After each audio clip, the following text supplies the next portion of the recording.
Olá, hoje a nossa aula é sobre tipos de sujeito.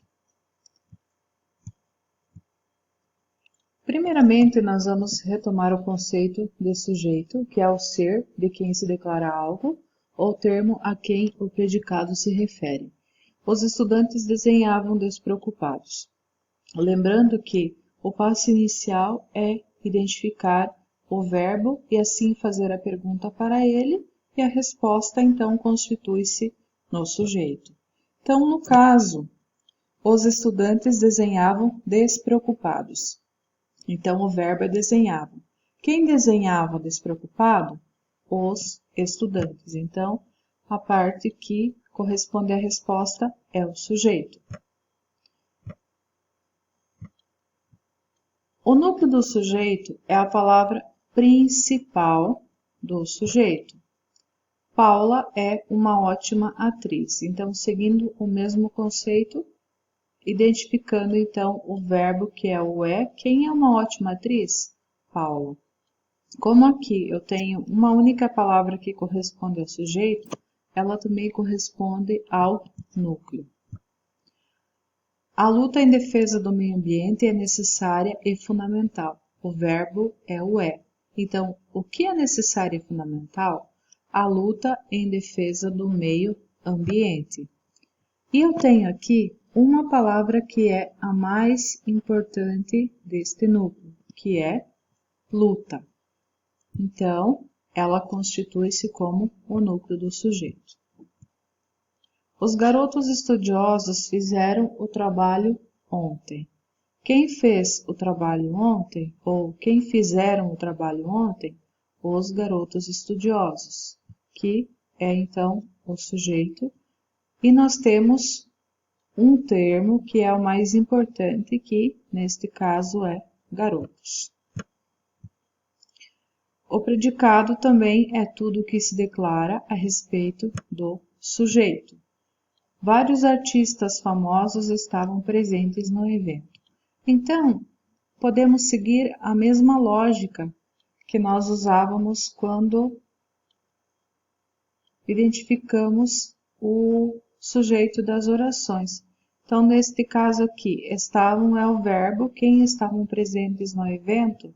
Vários artistas famosos. Então, quando eu retiro o sujeito da estrutura, tudo aquilo que sobra, resta, no restante do enunciado, corresponde ao predicado. Estavam crescidas e belas as flores do jardim. Também o verbo aqui, quem estava crescida e bela, ou quem estavam crescidas e belas, as flores do jardim. Então, aqui nós temos o sujeito e o restante, então, corresponde ao predicado. Lembrando que nem sempre o sujeito está no início, nem sempre ele segue a regra ou a ordem direta, que é a composição do enunciado com sujeito e predicado. Então, agora vamos aos tipos de sujeito. O sujeito determinado, então, é revelado na oração, pode ser formado por uma ou mais de uma palavra, e ele divide-se em três grupos que são o sujeito simples, composto, desinencial ou oculto. Então, veremos cada um deles. O simples é aquele que apresenta um só núcleo, e esse núcleo pode ser representado por um pronome, por um substantivo, até mesmo por um numeral ou uma palavra que tenha função de substantivo. Leandro aprendeu as notas musicais. Então, aqui, o termo que é o sujeito simples é Leandro. Temos um substantivo. Alguém bateu a porta. Também temos o alguém, que é um pronome. Esta ave é diferente de todas as demais. Temos a composição, que é esta ave ou esta, o pronome, e ave o substantivo, então que corresponde ao sujeito. Todos pediram paz durante a passeata. Então, temos o todos, que é um pronome e é o sujeito simples. O sujeito composto também vem expresso na oração e apresenta mais de um núcleo. Marcos e André são primos. Então, nós temos Marcos e André aqui, que são 2 núcleos. O professor e o aluno conversaram sobre o vestibular. Também temos aqui o professor e o aluno. E professor e aluno, 2 núcleos. O jornal e a revista publicaram a entrevista. Aqui também nós temos 2 núcleos que são jornal e revista. Portanto, esses 3 aqui são exemplos de sujeito composto. O sujeito desinencial é aquele que não vem expresso na oração, porém a desinência do verbo permite que façamos a identificação. Estávamos certos do sucesso da campanha. Então, quem estávamos? Nós. Nós não está escrito, porém pela terminação do verbo, conseguimos identificar tratar-se do nós. Treino voleibol todos os dias. Quem treina voleibol? Eu. Estudei muito para o concurso. Quem estudei? Eu. Então, temos aqui o caso de sujeito desinencial ou sujeito oculto. Além do sujeito determinado, nós temos também, em uma outra situação, o sujeito indeterminado, que é aquele que não é possível identificar, e temos também a oração sem sujeito, que nós veremos em uma outra situação mais especificamente. Temos aqui a resolução do exercício 5 da página 201, e ele justamente trabalha com a questão do sujeito indeterminado. Diz assim: identifique o sujeito das frases a seguir e assinale a única frase que traz sujeito indeterminado, ou seja, que não é possível identificar. Então, na letra A, todos procuraram a ajuda do professor, temos o todos, aqui que corresponde ao sujeito. Na letra B, nenhum aluno se queixou da divisão de tarefas. Quem se queixou da divisão de tarefas? Nenhum aluno. Alguém se dirigiu ao comitê? No caso, alguém.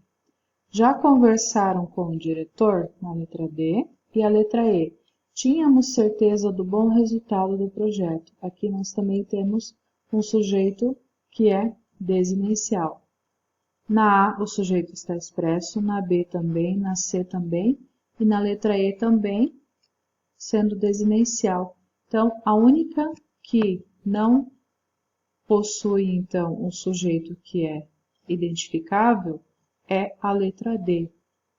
Conversaram, então, terceira pessoa do plural, indicando o sujeito indeterminado, então, a letra D é a resposta correta.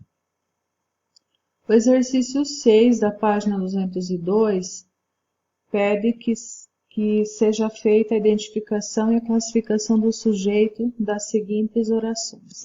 Letra A. Muitas vitórias vêm da persistência, do esforço, do tempo e do amadurecimento. Então, lembrando o primeiro passo, identificar identificar o verbo e fazer a pergunta. Neste caso, vem.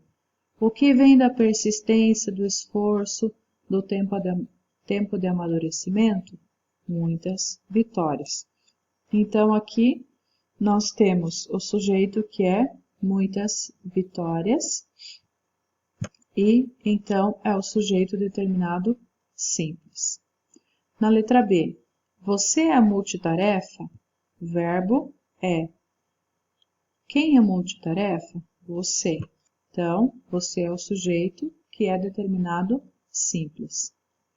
A letra C. A turma toda vive na velocidade máxima. Quem vive na velocidade máxima? A turma toda, também sujeito determinado simples. A letra D. Amamos o que fazemos? Quem amamos? Nós. O sujeito não está expresso aqui, concordando com o verbo, porém, a terminação do verbo permite que façamos a identificação, portanto, trata-se do nós, sujeito determinado desinencial.